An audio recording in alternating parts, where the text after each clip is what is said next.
I believe everyone should get some sort of farm experience. It's in everyone's blood, I believe. They produce their own tucker a bit, and they don't get to experience that anymore, and I think that's creating a big problem in today's world.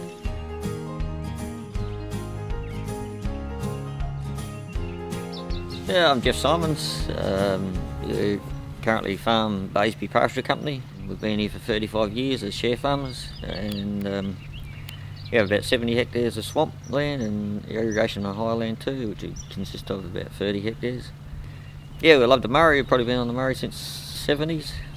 Originally my father was a pig farmer, and we eventually moved over here and become dairy farmers. Since I've been here, like 78, we've experienced high and low rivers, experienced high salinity in the river in the later 80s, I think it was, where it was actually burning your pastures off when you're trying to irrigate and whatnot.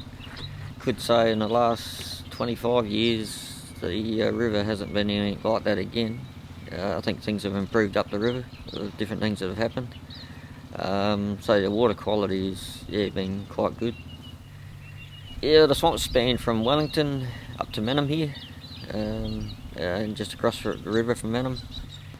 And I guess something that we've experienced over the years of being there used to be up to around 200 dairies on the swamps, and we're down to less than 15 dairies on the swamps now, which is pretty sad because a lot of swamps have shut down. It's been a multitude of different reasons that we've lost dairies. First one was deregulation years ago. It got tough. It was just deregulation between all the states, which sort of favoured some and didn't favour others, sort of thing. And the other one is rehabilitation of the swamps. There's extra costs there. It was funded as well to do the rehabilitation thing. But the biggest hit was probably no water for a couple of years. That made it really real tough for people having to buy feed in. We were a bit fortunate that way because we grew a lot of our own feed instead of buying it in. So yeah, the highland was actually looking after the dairy at that time for us. So I guess one of the keys to being able to survive is, if you got highland that you can farm as well as your dairy, your highland can help produce your hay and your grain for your dairy. Some of swampland, some of the best land in Australia, I believe. It's very productive land. It's black peat soil. You can't really get much better than that. It's very cheap to irrigate because most of the swamps are watered by flood irrigation, and the river level is actually 3 to 4 feet higher than the actual swamps. So you actually just open the sluice gate. So it is very efficient to water. Generally, after you've laser level, we're using only about 3/4 meg per hectare per watering, and you water probably up to 14 times a year. But the feed you can grow in the swamps to compare to what you grow in the highland under irrigation is probably 2-3 times better. It would be great to see quite a few of the dairies come back on the swamps. At the moment, milk prices are looking quite attractive, and it's a good opportunity for them to come back at this stage, I believe, and come back in a new form. I think a lot have moved on, and it's perhaps if you try and look at the positive side of what's happened. If new ones come back, new dairies will be built and things will be done perhaps a more efficient way and more productive way.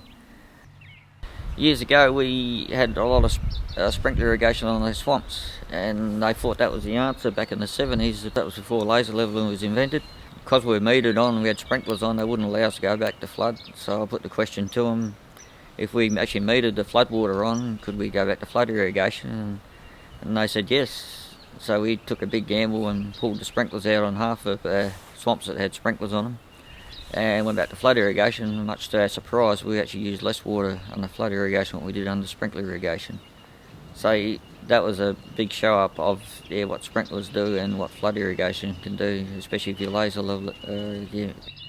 Laser levelling is when you work up your swamp and you get a machine in, a tractor and what we call a laser leveller.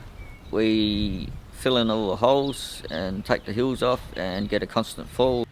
So theoretically, when you water a bay, you can send the water from down one end and get it 2/3 of the way down the bay and shut it off, and there's not enough water running down that bay to finish off watering that bay. I guess the key of being a farmer to survive, when things are tough, you try to become more and more efficient with your water and with your irrigation.